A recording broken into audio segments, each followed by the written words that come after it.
dans cette nouvelle vidéo. On est mardi 31 août à 4h55.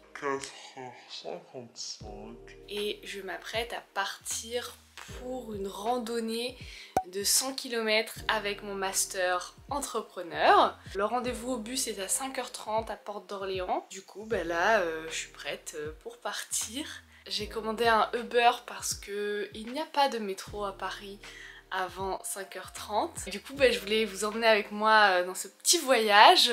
J'espère que ça va vous plaire. Je vais essayer de filmer un maximum. C'est jamais très facile de sortir la caméra dans ce genre de moment, mais je vais essayer de filmer un maximum. Et j'espère que ça va être bien. Ça a l'air fun, c'est dans le Jura, je sais pas exactement où est-ce que c'est, mais c'est dans le Jura. On part maintenant le mardi matin et on revient le samedi après-midi. Je suis crevée, je me suis couchée je pense à 1h30, le temps de faire mon sac et tout. En plus j'étais trop stressée de pas me lever, donc c'était pas une nuit hyper opposante. J'espère qu'on pourra dormir dans le bus. Première frayeur guys, j'avais réservé un Uber pour venir et il a annulé la course. Je l'avais réservé à l'avance mais j'étais sûre que ça allait se passer. Du coup j'ai annulé la course et j'en ai repris un. Donc j'espère. Parce que sinon moi je peux pas y aller en vélo là ou en trottinette. On croise les doigts. On attend le Uber.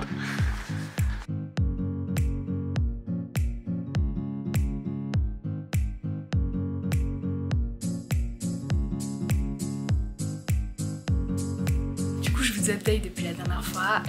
En gros on est arrivé vers 13h, on a déjeuné, ensuite on est tout de suite parti en rando.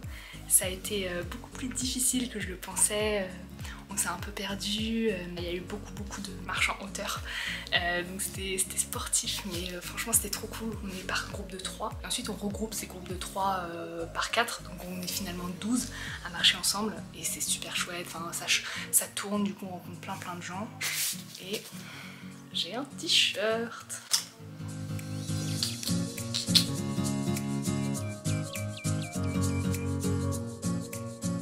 Je reviens de ma deuxième journée de randonnée. Donc aujourd'hui on s'est levé à 6h15. Petit déjeuner à 6h30, départ à 7h30. On a commencé la randonnée, c'était une randonnée de 15 km avec 500 mètres de montée et enfin je sais pas comment ça se dit mais je rectifierai ce que je suis en train de dire, je suis crevée et on a commencé, on a un petit peu marché et ensuite il y avait la descente en rappel parce que quand je suis arrivée devant la falaise, phobie, et du coup vraiment à ce moment là je me suis vraiment dit ok c'est le moment d'affronter ses peurs. Je me suis mise en full beast mode, j'ai d'ailleurs pensé à vous pendant tout le moment, enfin j'affrontais ma peur mais à fond quoi. Et du coup j'ai mis le baudrier, j'ai mis mon casque et je me mets sur la falaise du coup pour préparer la descente.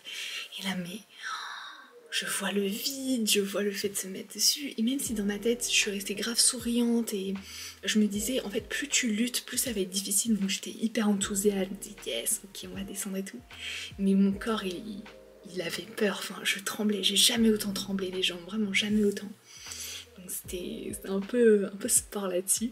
Et en fait le mec était trop sympa, il a senti que j'étais stressée, du coup il m'a dit alors comment tu t'appelles et tout, voilà tu vas descendre comme ça etc.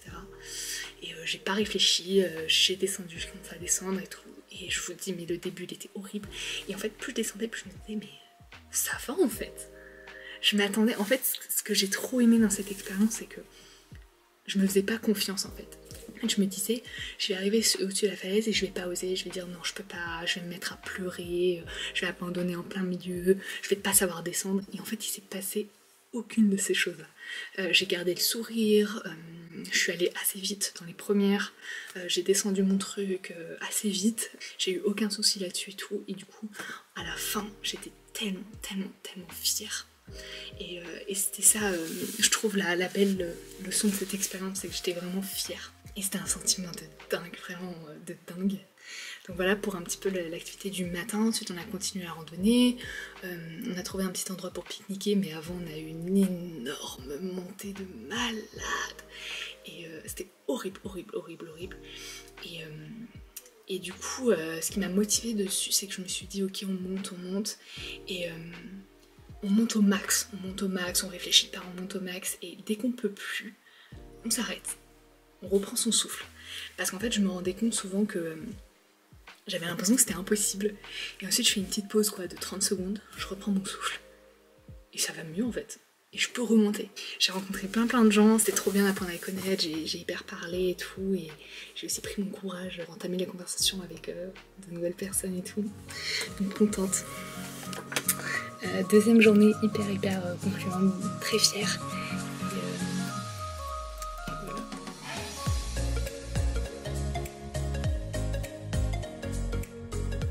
Me voilà de retour à la maison après une semaine de périple total. J'ai beaucoup moins filmé les 3e et 4e jours parce que j'étais de plus en plus fatiguée.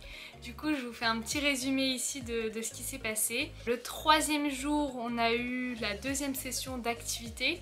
Donc moi, comme j'avais déjà fait la descente en rappel, j'avais pas d'activité de prévue.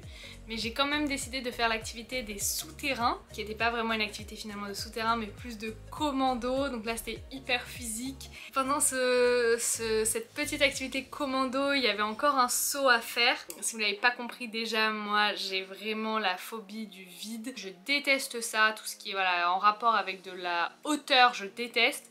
Et du coup là, il y avait un saut qui apparaît pas, qui fait pas vraiment très peur de l'extérieur, mais quand une fois que tu y es, vraiment moi j'étais tétanisée, je pouvais pas sauter, je pouvais pas. Sauf qu'en fait on était un groupe de 8 et du coup bah on était obligé de sauter, j'étais obligée de sauter, sinon je ralentissais tout le groupe et du coup c'était horrible, mais j'ai pris mon courage à deux mains et j'ai sauté. Et tout ça c'est pour vous dire que vraiment cette semaine elle a été riche en émotions, j'appréhendais beaucoup d'affronter mes peurs comme ça. Et en fait, une fois que t'es dedans, tu réfléchis plus trop. Et les peurs que t'avais au début, finalement, elles deviennent beaucoup moins impressionnantes. Et ce qui a fait qu'à la fin de ces 4 jours, le dernier jour, c'est le jour qui normalement devait être le plus difficile. Surtout que j'avais pas beaucoup dormi pendant la nuit parce que je me suis portée volontaire pour faire le montage d'une partie de l'after movie. Donc j'ai fait du montage jusqu'à 3h30 du matin. Le réveil à 6h30, il a piqué, vous pouvez imaginer. Et pourtant j'étais trop à l'aise, c'était ma meilleure journée, j'ai bien marché, j'étais pas fatiguée, vraiment j'étais à fond quoi. Et en fait c'est qu'au début j'étais hyper dure avec moi-même parce que j'avais peur de pas réussir à faire les activités à sensation, j'avais peur de pas avoir le physique nécessaire pour tenir la randonnée, pour tenir les marches en montée, etc. Et en fait, il fallait juste que mon corps s'habitue à ça, s'habitue à ces nouvelles activités, s'habitue à ce nouveau rythme.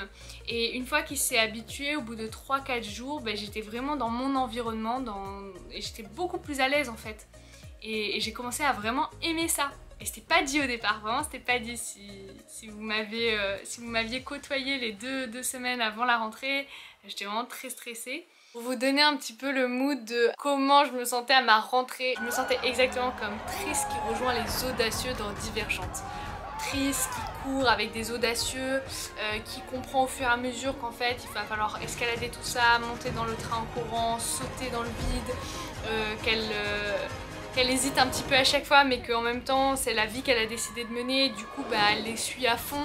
Mais ça se voit qu'elle est beaucoup moins à l'aise que les autres. Ça m'a bien fait rire quand j'ai trouvé la comparaison dans ma tête parce que c'était exactement ça. Je vous dis tout ça parce que j'ai reçu pas mal de messages concernant votre rentrée. Et vous avez été beaucoup à me dire que vous étiez très angoissés parce que vous aviez l'impression que c'était pas fait pour vous, que la formation était pas faite pour vous. J'ai reçu ces messages surtout de préparationnaires qui avaient l'impression de ne pas avoir leur place dans la classe, pas réussir à tenir le rythme, d'être très intimidée avec l'objectif final.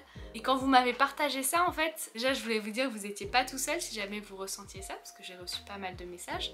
Et puis surtout vous n'êtes pas tout seul parce que moi aussi je l'ai 100% ressenti ça. Je me suis retrouvée dans tous vos messages, le fait de démarrer hyper intensément l'année, de douter de soi-même, de se dire peut-être que c'est pas ma place, peut-être que je suis pas faite pour ça. Vraiment c'est tous des trucs que j'ai ressentis cette semaine-là. Tant dans le fait assez pratique de j'avais l'impression que j'arriverais pas à sauter, à faire ma descente en rappel, à marcher autant. Peur de pas réussir à m'intégrer, de pas être à ma place, de pas réussir à créer des liens avec les gens. Et puis de façon plus générale, peur de pas être à la hauteur du master. La barre est très haut, il nous parle beaucoup d'ambition.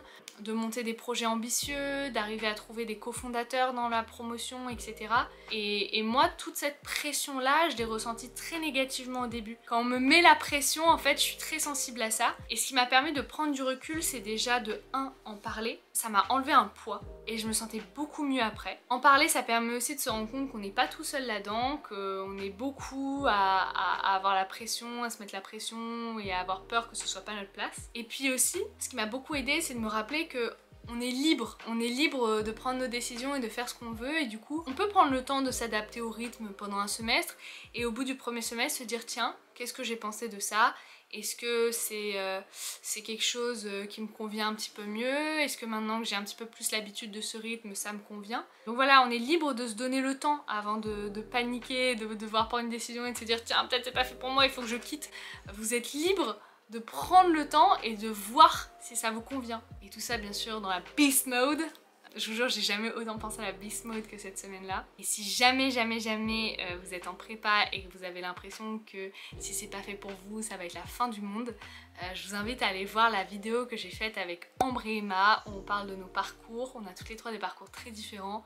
Ambre et Emma ont quitté la prépa à la fin de la première année et elles ont super bien rebondi et elles en parlent avec beaucoup d'enthousiasme. Peut-être que ça peut vous rassurer aussi là-dessus. Voilà, en tout cas, je vous envoie beaucoup de force pour votre année.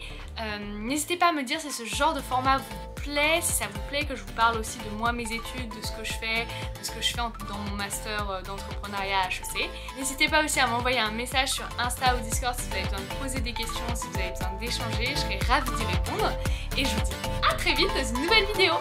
Bye!